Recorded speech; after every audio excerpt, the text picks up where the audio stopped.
The knife was still warm. Maya's hand trembled as she stared down at the stainless steel blade glistening in the moonlight. The coppery smell of blood filled the room, sharp, metallic, undeniable. Her heartbeat was so loud it drowned out the silence around her. Her body was frozen, locked in place, like her mind refused to catch up to the horror that was now very, very real. This wasn't a dream. It couldn't be. The blood wasn't hers. She blinked hard. Once. Twice.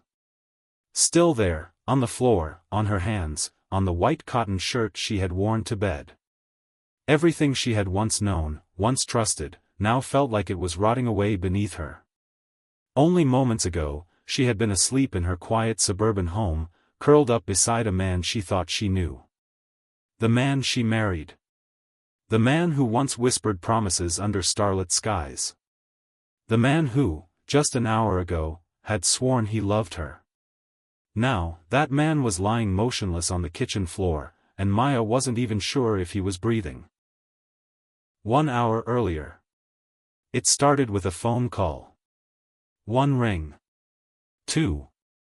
She had ignored it. It was 1:17 a.m. Who would call at that hour unless it was bad news? Her mother? Her sister? When the screen lit up again, she glanced at it. A number she didn't recognize. No name. Just digits. She almost ignored it again, but something, instinct, maybe, made her answer. Maya, the voice whispered. Female. Shaky. Urgent. Yes? Who is this?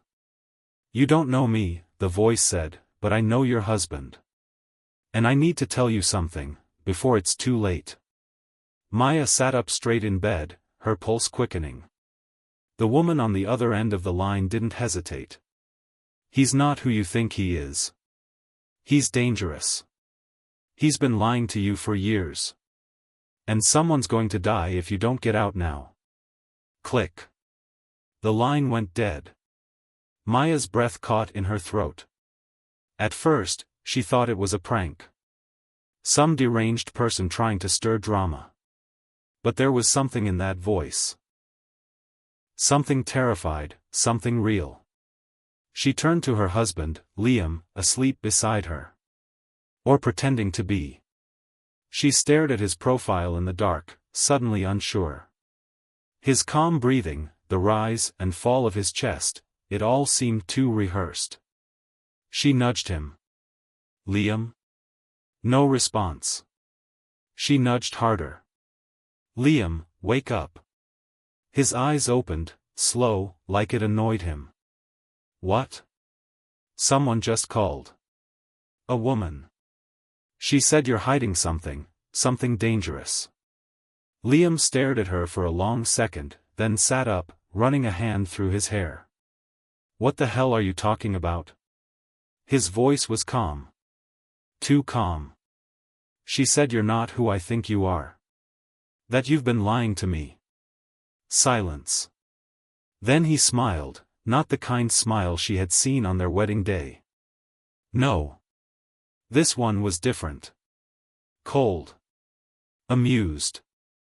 You're going to believe a random caller over your husband? Maya didn't answer. She couldn't. Because deep down, something about that call had clicked with a part of her she had been ignoring for years. The part that noticed how Liam was always gone at odd hours, how his explanations never quite made sense, how he never let her near his office, and how he flinched whenever certain names came up. She stood up and walked toward the hallway. I'm calling the police, she said quietly. That was the moment everything broke. He moved so fast she barely had time to scream. One hand around her wrist, the other covering her mouth, pushing her hard against the wall. His face was inches from hers, not the face she knew, not anymore. I warned you, he hissed. Her breath caught in her throat. This wasn't her Liam. This was someone else, a stranger with familiar eyes. She kicked. Struggled. Bit his hand. He let go just long enough for her to slip from his grip and stumble into the kitchen. And that's when she grabbed the knife. It was instinct. She didn't even think. Just reached for the drawer, pulled the first thing she could find, and turned around swinging. He tried to block it. She hadn't even meant to stab him. But there was a grunt, a stumble, and then, the sound of something wet hitting the tile. Silence. And now here she stood, knees buckling, blood on her hands, mind racing. Now. Maya stepped back slowly. Liam wasn't dead, at least, not yet. His chest moved, shallow, inconsistent. The blade had caught him in the side, not a fatal wound, unless untreated. But she had no idea what to do. She wasn't a doctor. She wasn't even sure she still loved the man bleeding at her feet. Who was he? The doorbell rang. She jumped. Once. Twice. Her hands went cold. Who the hell could be at the door at 2 a.m.? Police? That woman? Someone else? She walked slowly to the window, peeking out from the curtain. A dark car idled on the street. Headlights off. A figure stood at the porch, but their face was hidden in shadow. Then, a knock. Not the doorbell this time. Just a slow, deliberate knock. She considered calling 911. But what would she say? I stabbed my husband because a strange woman told me he was lying to me. Then, her phone buzzed. Unknown number. Open the door. You're not safe. Her blood ran cold. It was her again, the woman from the phone. Before Maya could think, her feet carried her to the door. She opened it. The woman was young, maybe 28. Dark hair pulled back. Eyes wild with fear, but focused. Come with me, she said urgently. Now. Before they find you. They? Maya asked, her voice barely a whisper. Who are you? What's happening? No time, she said. If he's alive, they'll come looking. You don't know what he's part of. Maya turned, glanced back at Liam, still unconscious. Then, she made a decision that would change everything. She stepped outside and closed the door behind her. Later that night, a motel room on the edge of town. The woman's name was Clara. She didn't offer a last name. She claimed to have known Liam long before Maya ever met him, back when he wasn't Liam. He used to go by Daniel, she said.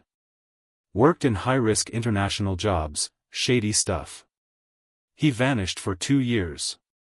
Then resurfaced with a new name and a new life. You. Maya listened, stunned. No, she whispered. He was in finance. He worked in. He lied. That's what he does. He lies, reinvents himself, disappears. And the people he worked with? They don't let you walk away. Not alive. The room spun. Maya felt sick. Why now? She asked. Why tell me all this? Because you're in danger, Clara said. Because I know what he did to my sister. What do you mean? He married her, Clara said, voice trembling. 2 years ago. Told her the same lies. Then one night, she vanished. No body. No goodbye. Just, gone. I've been trying to track him ever since. Maya felt her stomach twist. You think he killed her? I know he did. Back at the house. A black SUV pulled into the driveway. 2 men stepped out, dressed in black. No lights. No sound. Just silent footsteps across the concrete. Inside, Liam stirred. He blinked, groaned, then reached for his phone. But it was gone. He tried to stand, wincing as pain shot through his side. Blood soaked his shirt, and the room swayed around him. He reached the counter, steadying himself. Then, he saw the photo on the floor, their wedding picture. Torn. A smile flickered across his face. Crooked. Dark. She finally knows, he muttered. And somewhere in the shadows outside, the men waited. Maya sat on the edge of the motel bed, her hands wrapped around a chipped ceramic mug. The coffee inside was cold, untouched. She didn't care. Across the room, Clara stood with her arms crossed, staring out the window like she expected headlights to appear at any moment. The air between them was thick, too many questions, too few answers. Maya had been quiet for the last 30 minutes, trying to piece everything together. Her mind was foggy with fear, exhaustion, and betrayal. She was still in shock from what had happened, stabbing Liam, running from her own home, trusting a stranger. "You said his real name is Daniel?" Maya asked finally. Clara nodded without turning. "Daniel Reeves. At least, that's the name he used before Liam Carter. He was part of something dangerous. Something off the books." "What kind of something?" Clara turned then. Her face was pale but fierce. "Contract work. Intelligence. Black market trades. Weapons, maybe even human trafficking. It was always murky. The people he worked for, once you're in, there's no easy way out." Maya shook her head slowly. "No, he worked in finance. I saw the emails, the bank statements, the suits. All staged. That's what he does. He creates lives. Identities. Every few years, he sheds one and starts another." Maya wanted to argue. She wanted to defend him, to believe it was all a mistake. But her husband had tried to attack her. She had stabbed him. And there had been something cold in his eyes that night, something she had never seen before. "What about your sister?" Maya asked gently. "What exactly happened to her?" Clara's throat tightened. Her name was Jenna. She was smart. Tough. The kind of woman who never fell for the wrong guy. But she met Daniel, or Liam, whatever he was calling himself then. They were married within 8 months. She paused, her voice cracking. 6 months later, she disappeared. No note. No trace. Just vanished. "You think he killed her?" Clara nodded once. "I know he did. I found her journal weeks after she vanished, hidden in a storage locker. She wrote about strange phone calls, missing money, him disappearing for nights without explanation. She thought he was spying on her. She said she felt watched all the time." Maya leaned forward, heart pounding. "Why didn't you go to the police?" "I did. They investigated. Found no body, no crime scene. Nothing to charge him with. He claimed she left him, said she had mental health issues. And they believed him." A chill crawled up Maya's spine. She whispered, "He said something similar about his ex to me, that she just broke down and vanished. I didn't think anything of it at the time." Clara's eyes locked on hers. "Because he knows how to make people vanish. And now, you know too much." Meanwhile, back at the house. Liam's side burned with every step. He was pale, sweating, but alive. He'd managed to wrap a towel tightly around his wound, using duct tape to hold it in place. Every breath came with pain, but his mind was sharp, calculating. He paced the kitchen, one hand pressed against the wall for balance. His phone was missing. Maya had taken it. So had she called someone? The police? No, not the police. If the cops had been called, they'd be here already. It was her. Clara. The name made his lip curl. Of all the ghosts that could have come crawling back. He opened a drawer near the pantry, pulled out a metal case, and flipped it open. Inside was a black burner phone.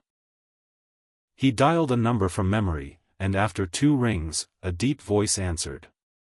"She knows," Liam said. Silence. Then, "And the sister?" "Her too. We told you to handle it before it got to this point." Liam's tone hardened. "I was handling it. She got to Maya before I could." Another pause. "Then you know what needs to be done." Liam ended the call and sat at the kitchen table, blood drying on his shirt, eyes cold and full of quiet rage. He was going to find Maya. And this time, he wouldn't hesitate. At the motel, 3:47 a.m.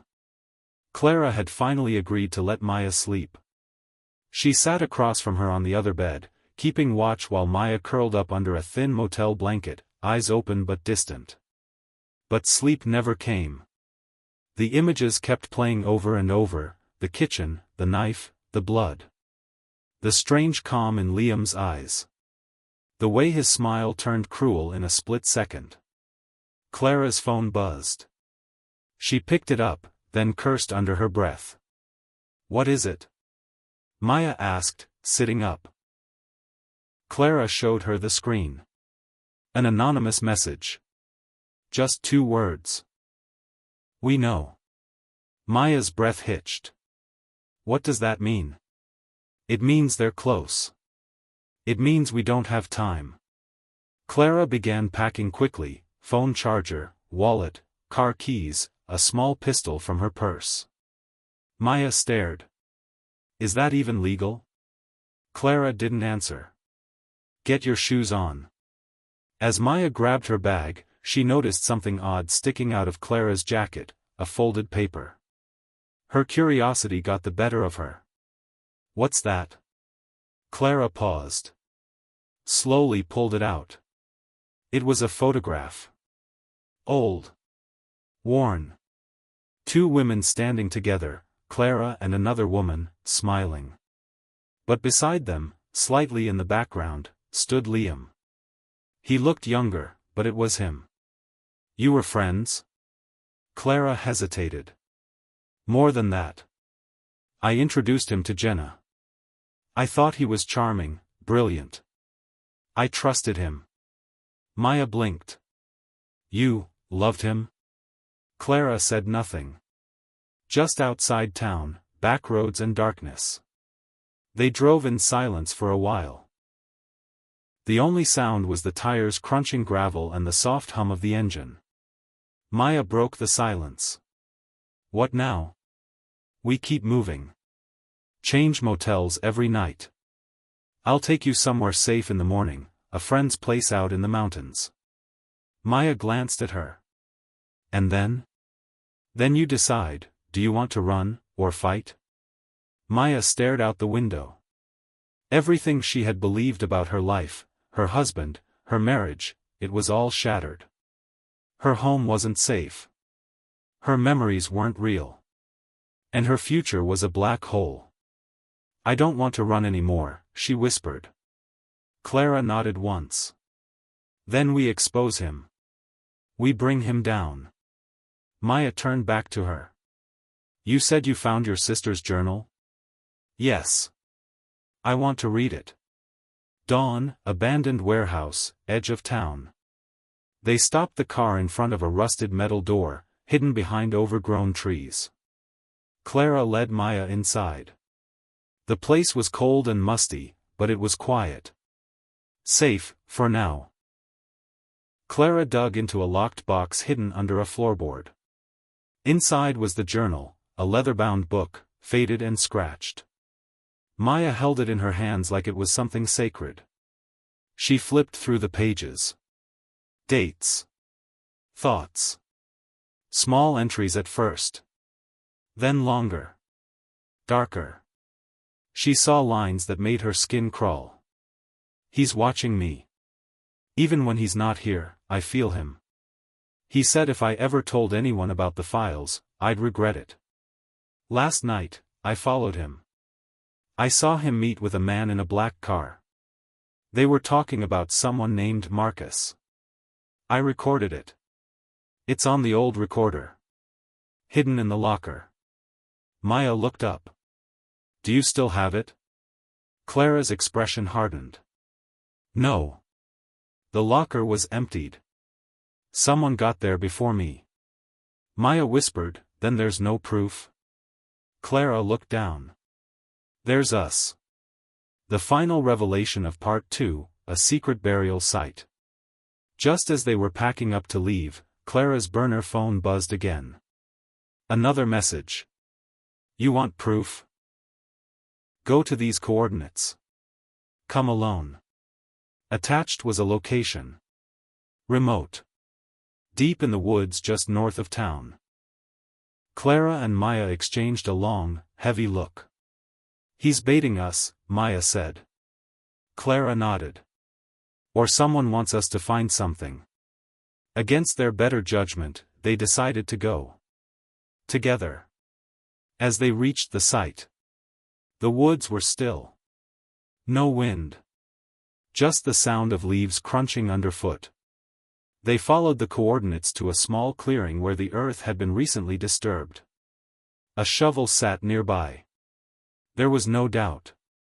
Someone wanted them to dig. Clara took the shovel, her hands tight around the handle. Maya watched, heart racing, as the first mound of dirt gave way. Then the second. Then, a piece of fabric.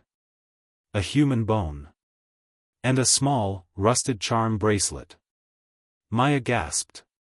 That's Jenna's. Clara fell to her knees, shaking. Beneath the soil was a shallow grave. And at the bottom, a body. Not decomposed enough to be old. Too fresh. Too recent. Maya's voice was barely a whisper. That's not Jenna. Then who was it?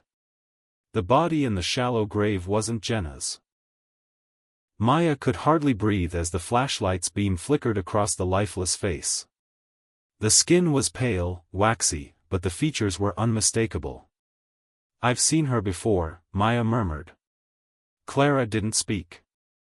Her hands trembled as she reached for the rusted bracelet again. It was familiar, but the face didn't match the memory of her sister. No, Clara whispered. This isn't Jenna.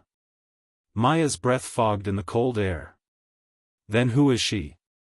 Clara's mind raced. There was no time to process this, not now. They were standing over a corpse, in the middle of the woods, with no idea if someone was watching them. Help me cover it back up, she said. We can't leave her exposed. Maya hesitated.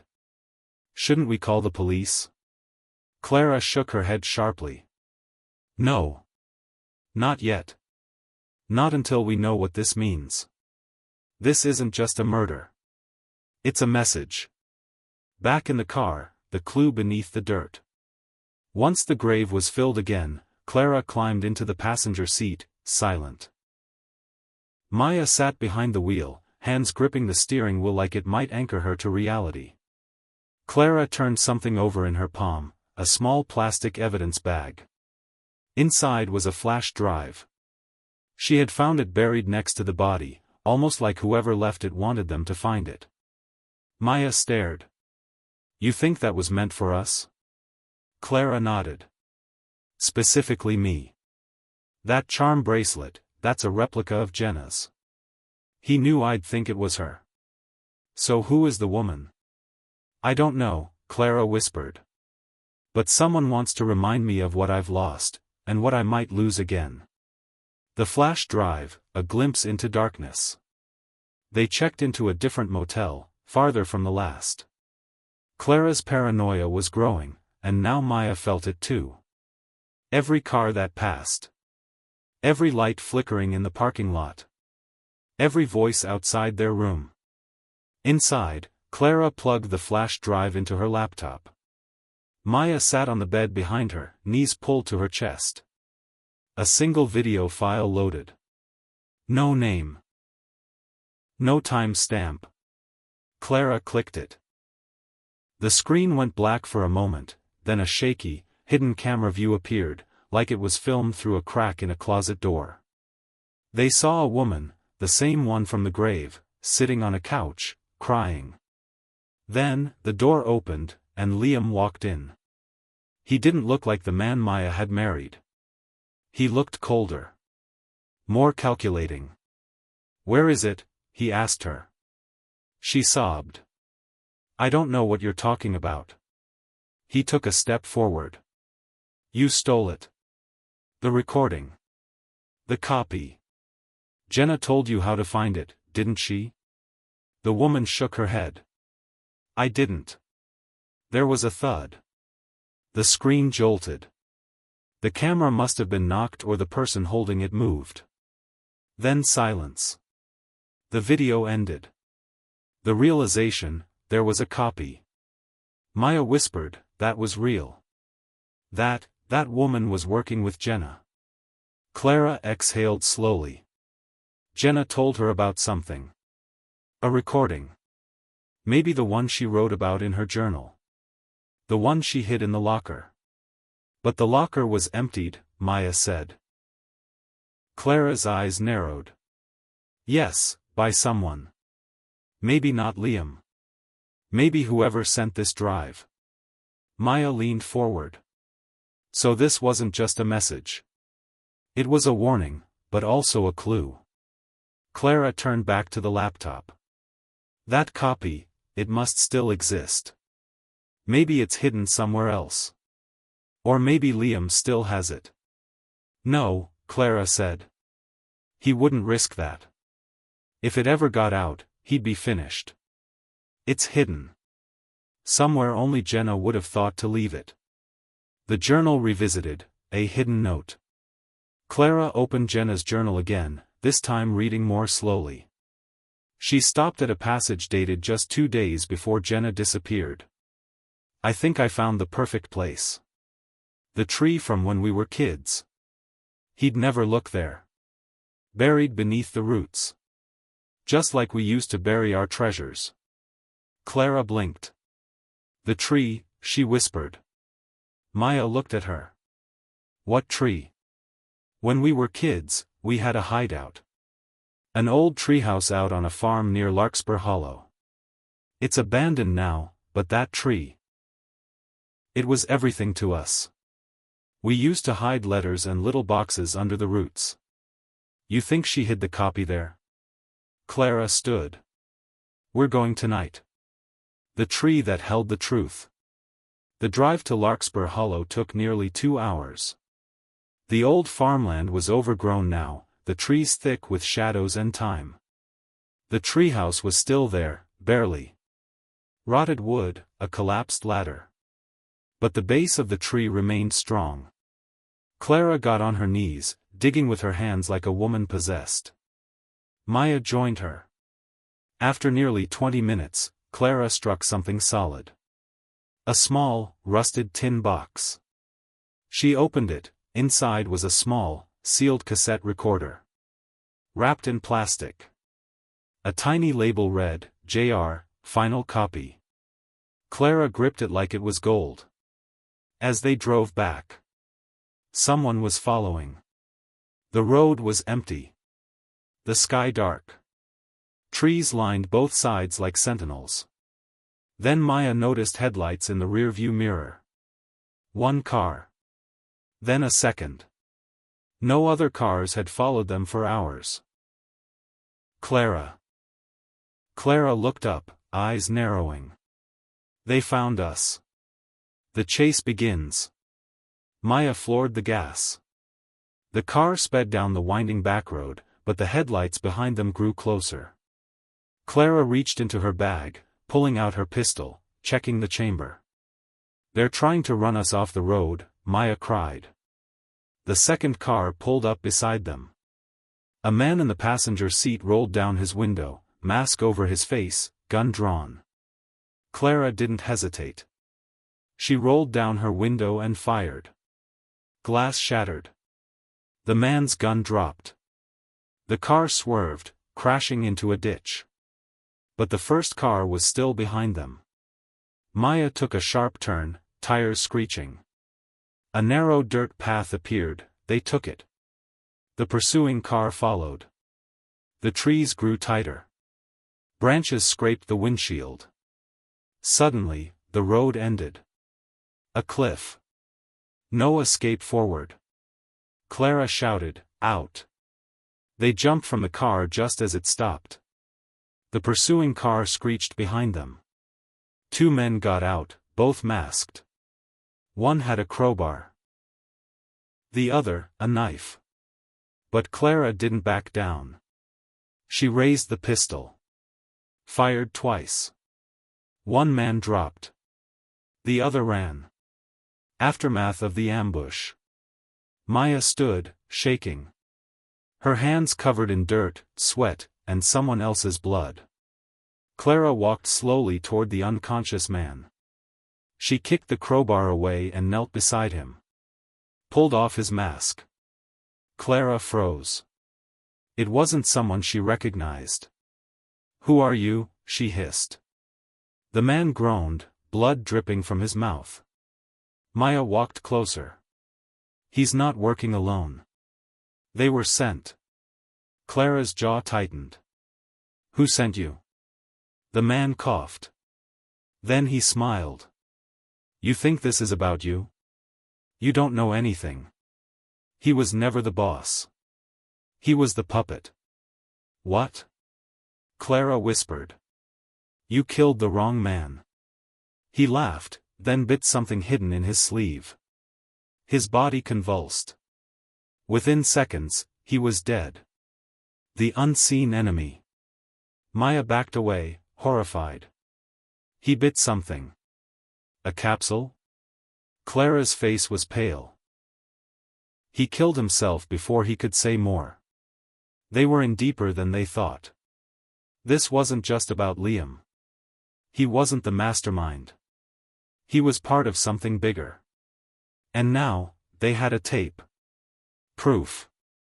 But also, a target on their backs. The motel room was cold, but Clara didn't notice the temperature. Her fingers trembled, not from fear, but from exhaustion, from grief, from fury, as she stared at the cassette recorder in her hands. Across from her, Maya sat in silence. Her eyes were red, shoulders slumped, like someone who had crossed a line and couldn't go back. The room was still except for the quiet sound of the tape whirring in Clara's old Walkman. The voice that filled the air was unmistakable. "Jenna's. If you're hearing this, it means I'm probably dead." Maya's chest clenched. Jenna's voice continued, steady but filled with pain. "I don't have much time. Daniel, Liam, whatever name he's using now, he's not who he claims to be. He's working with people. Dangerous people. Government ghosts, private mercenaries. Their job? Cleanups. Elimination. Cover-ups. They fund things no one's allowed to talk about. Biological testing. Covert surveillance on U.S. citizens. Disappearances. Assassinations dressed up as car accidents. Fires. Suicides. Clara's hand went to her mouth. Tears spilled from her eyes. Maya didn't speak. She couldn't. "I found a list. Names. Places. There's a network, and he's one of the handlers. They pick people like him because they're charming. Believable. And when it's time to make someone vanish, they do it so cleanly, nobody suspects a thing." The tape hissed. "I think I'm next. But I've copied everything I could. If anyone finds this, Clara, if you find this, please don't let them get away with it. Don't let me die for nothing." The tape clicked and stopped. The silence afterward was unbearable. Revelations that changed everything. Clara sat frozen. Then slowly, she placed the recorder down, like it was a bomb that might explode at any second. "She knew," she whispered. "She tried to warn us." Maya stared at the wall. "We have evidence now. Real evidence." Her voice. Her words. "This is enough to expose him." Clara shook her head. No, it's not. What do you mean? This is enough to get us killed. Buried secrets, hidden files. Later that night, Clara explained everything Jenna had hinted at in her journal and in the recording. It wasn't just about Liam anymore. He had been a piece of something far more complex, a shadow network hidden inside the government, made up of ex-military, rogue agents, and private contractors. People who didn't exist on paper. The type of people who would kill to protect a secret. They bury threats, Clara said. People like Jenna, people who stumble onto something, they disappear. Quietly. Maya frowned. Then why not just kill you?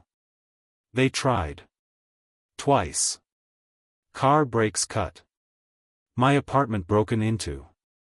Then they went quiet. I think Liam convinced them I wasn't a threat anymore. And now? Clara looked up. Now we've got the one thing they don't want in the wrong hands. A new name, a new puzzle. Maya opened the envelope she'd pulled from the attacker's jacket before they left the cliff. Inside was a folded map and a photograph. The photograph was grainy but clear enough, Liam, standing beside a woman Maya had never seen before. They were in front of a cabin. Snow on the ground. Mountains in the background. On the back was a handwritten note. She knows more than you think. She's next. Below that, a single name, Elena Dre. Maya blinked. Who's Elena Dre? Clara took the photo. Her brows furrowed. I've heard that name before. She went to her laptop, typing fast. After several minutes of searching, she found it, an old news article from 2008. Elena Dre, former Army intelligence analyst, had gone missing under mysterious circumstances. Her body was never found. But the article mentioned something else. She'd been stationed in the same division Liam was rumored to have connections with. She disappeared 17 years ago, Clara whispered. But she's alive, Maya said, pointing to the picture. Clara nodded slowly. And she might be the key to everything. A dangerous decision, find Elena. They packed light. One bag each. The mountains in the photo matched a remote part of Colorado. It was going to take a full day of driving. Maya wasn't sure what scared her more, getting there, or what they might find when they did. Clara double-checked the pistol. We're not going to ask nicely. If she's alive, she's hiding. She won't talk unless she believes we're not one of them. Maya looked at her. And how do we prove that? Clara gave a grim smile. We bring the tape. On the road, ghosts in the rearview. Halfway into Colorado, they stopped for gas in a small town. Clara went inside while Maya waited in the car, scrolling through her phone. That's when she saw it. An email from her old personal address, one she hadn't used in years. Subject, you're not safe. Maya clicked. Inside was a photo. Of her. And Clara. Standing beside the rental car. From just 3 hours ago. Then a message below. He was just the beginning. The real danger is already inside. Her blood ran cold. She jumped out of the car just as Clara returned. Someone's watching us. Clara looked around. Where? I don't know. But they're close. They took this photo. Clara's jaw tightened. We leave. Now. A cabin in the snow. They reached the mountain trail by sunset. Snow had begun to fall lightly, coating the trees in a soft white layer. After 2 more hours of hiking, guided by coordinates Clara had pieced together from the photo and map, they reached it. A small wooden cabin, tucked in a clearing. No lights. No smoke. But the path to the door was fresh. Someone was inside. Clara raised her pistol. Maya stayed behind. Knock. No answer. Knock. Harder. Finally, a voice. Old. Cautious. Go away.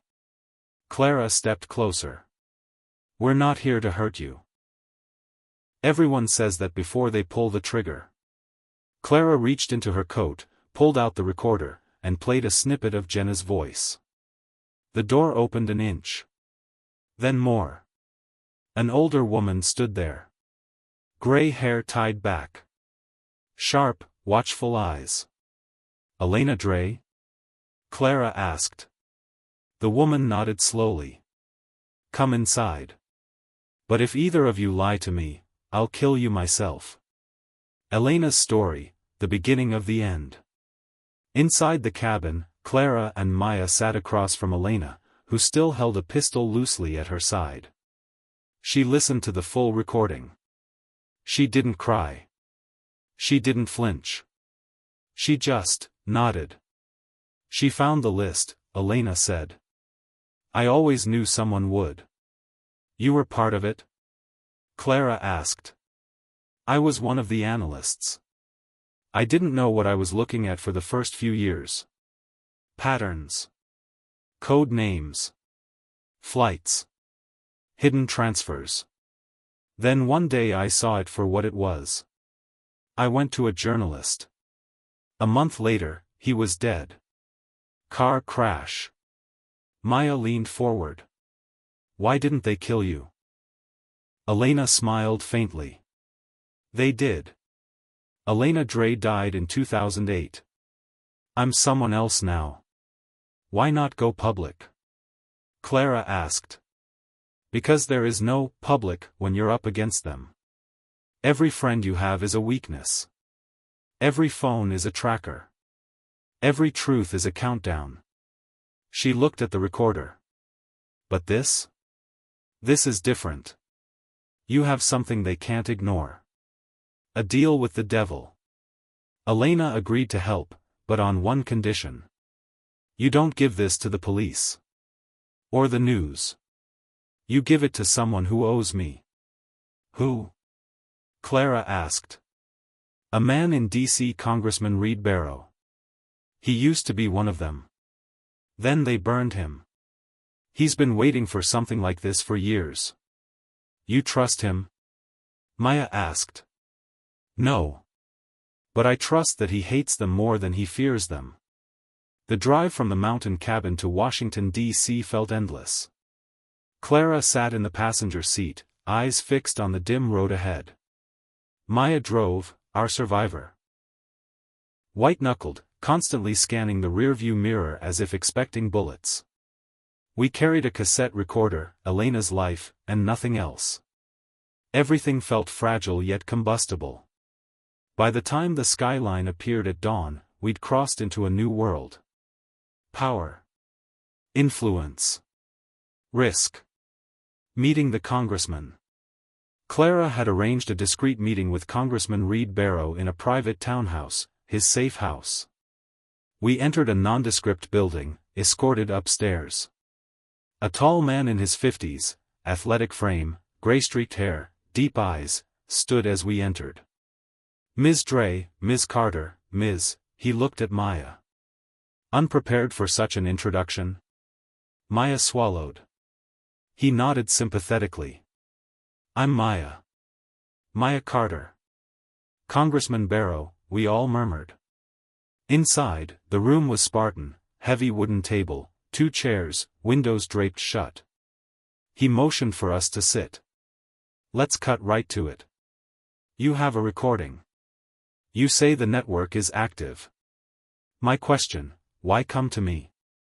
Clara met his eyes. Because you were one of them. And they betrayed you. He steepled his fingers. I left. A few colleagues turned up dead after dissenting. I walked away, only to be blackmailed, so I couldn't speak out. You have proof to free me? Clara clicked play. Jenna's voice echoed. The congressman didn't flinch. His jaw tightened as the tape wound down. What I hear is damning, he said quietly. And extremely dangerous. Maya remembered how safe the tape made us feel, until now. We need you to act. He leaned forward. Publicly releasing this? In the house? No. They'll bury me, bury us. Clara placed a folder, photos, logs, financial transfers. This is the timeline. It implicates operatives, shell companies, congressional approval. We can prove cover-ups. Barrow scanned it, face pale. Finally, he closed it. This is enough. But a public hearing, that's a declaration of war. What's the alternative? Maya asked, voice raw. Barrow studied us all. We trade it. Secretly. Intelligence agencies, certain senators. We bring it to a tribunal. Not the press. Drop the recording publicly after they stray from the terms. Clara frowned. I don't want deals or politics. I want justice. Barrow's reply was cold. You don't have time for idealism. Subtle betrayal. We stayed in a guest house near Capitol Hill that night. Clara unpacked while I stared out the window at distant filigree of lampposts and polished stone. I felt the pulse of DC, money, greed, silent threats. Clara, we're too exposed. I whispered, are you thinking of backing out? She didn't respond. Later, I overheard her on the phone, he's not going to change. Yes. I'll do it. My throat tightened. I followed. She was meeting Barrow again, in a dark parking garage. They spoke quietly. I crept closer, where is it? Are we selling the tape? Clara noticed me. Panic flickered in her eyes. Barrow froze. He's not meeting you, Barrow said. She turned to the congressman. Answer her, I said. Barrow sighed. We've been compromised. Someone inside wants the tape uncovered, and isn't above using blackmail or killing. Clara's knees nearly buckled. Who? Barrow gave no answer beyond, trust me. Nightfall, the attack. Returning to the guest house, I found the door ajar. Inside, overturned furniture, bright orange file folders scattered. Nothing stolen but everything violated. Clara. I yelled. No reply. My voice shaky. Upstairs, she lay on the bed, motionless. I rushed to her, but she gasped awake. They were here. Are you okay? She shook. I locked the door, they got in anyway. They wanted the tape. I don't know what happened to it. I swallowed hard. Can I call someone? Clara shook her head violently. Not yet. We leave tonight. Anger flared inside me. I want to go to the police. She stared at me. You want people who are part of this network to investigate us? They'll lock us away, or worse. A life in shadows. We fled DC hours later. The congressman didn't want to be involved directly, afraid his own home would be attacked. He gave Clara a burner phone and a scale of contacts, international journalists, exiled senators, others deep in the clandestine world. We drove north. I couldn't sleep. I lay awake listening to Clara type messages in the living room, voice trembling. She said, we can only trust Elena and Reed. No one else. I replied, I don't know if I trust them. The party, the crash. 3 days later, Barrow arranged a meeting with a sympathetic senator.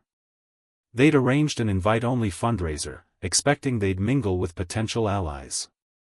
We attended, Elena disguised her age, Clara looked like a freelancer, I clammed up. The senator sat at a round table. Your case is compelling. However, it's political suicide. Dr. Faulkner, he glanced at Elena, and Congressman Barrow are willing to pay an anonymous media house to leak partial versions of the tape. Clara sank. We aren't negotiating here. Faulkner smiled thinly. Politics is compromise. That night, as we exited the event, the senator handed us 2 envelopes, sealed legal documents, redacted lists, absolving participants. We took them, but doubts ate at us. When we walked to the car, a black SUV pulled up sharply. The driver pointed a gun out. Clara pushed us down, bang, the shot hit the bumper. Chaos erupted. Senator's team ushered us into their car. Glass shattered. I thought, this is it. Aftermath, pulse of betrayal. Later, bruised and shaken in a safe house, Clara held the envelope. I can't do this. Maya answered, we left the tape with them. They still want it. We can't trust anyone. Elena broke the silence, if we let them, we die anyway. Clara looked at me. Your husband. Daniel. We found him after the crash. What happened? He killed 2 guards. He got away. He knows we're moving. She paused. And he's in D.C. I realized, we never stopped running. Barrow left. Clara sat beside me. I didn't know what to say. She whispered. I don't want to lose more people. I kissed her forehead. We won't. 1. The calm before the storm. Dawn crept over our safe house in the woods. Clara sat by the window, cradling a hot cup of coffee. Maya paced quietly, phone pressed to her ear. Elena watched them both, her face strong but haunted. We planned. We couldn't stay. Liam, or whoever he'd become, was back in D.C., raising hell after the crash. Barrow's people had dropped our lead. We needed leverage, and fast. From Barrow's envelope, we had contacts, an investigative team in Europe, willing to post anonymously. We decided, record the final videos. Prepare full confessions. Expose the network to the world. Elena found satellite coordinates showing a meeting site where top operatives would gather in 3 days, an encrypted bunker in rural Belgium. She managed to find one person inside willing to cooperate, an agent codenamed Whisper, disillusioned with the network. This wasn't just US-centric anymore. This was global. A reckoning. 2. Gathering the evidence. Our arsenal. Jenna's tape, with proof of operations. The flash drive of that woman's execution. The secret list of names Elena mentioned. Whisper's testimonial. Over 3 long nights, we recorded ourselves speaking. We laid it all bare. We are the sons, and daughters, of people who believed in justice. We are not criminals. We are witnesses. Maya's voice trembled at first, but rallied with defiance. Clara kept her composure. Elena closed with a calm warning, this ends with me, with us, or it ends with the network intact and more lives stopped. We uploaded to a secure European server. Links encrypted. Passcodes dispatched to global journalists and NGOs. We had to hit them all at once. 3. Final steps before departure.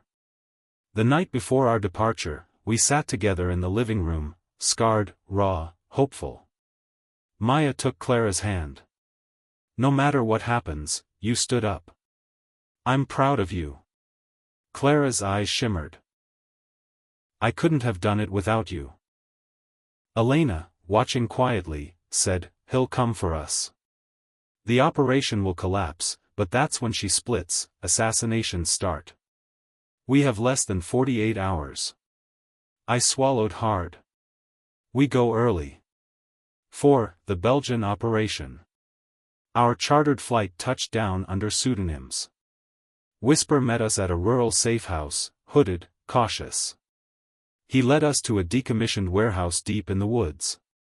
Inside was a table, microphones, and a small film crew. It's now or never, Whisper said. The cameras recorded live, secure satellite upload, straight to the journalists. No turning back. We spoke. Whispers interrupted us with facts. Evidence flashed, screenshots, files, dates, names. Codes, bank trails. Liam's name appeared at the top. Clara's voice broke. I married a man I loved, but he was a construct. A weapon. Maya, I want the world to know, this is what happens when power plays in the shadows. I'm not a hero. I was a victim. Now I'm bearing witness. Elena, they gave me a new name in 2008. A new life. But they couldn't erase the truth.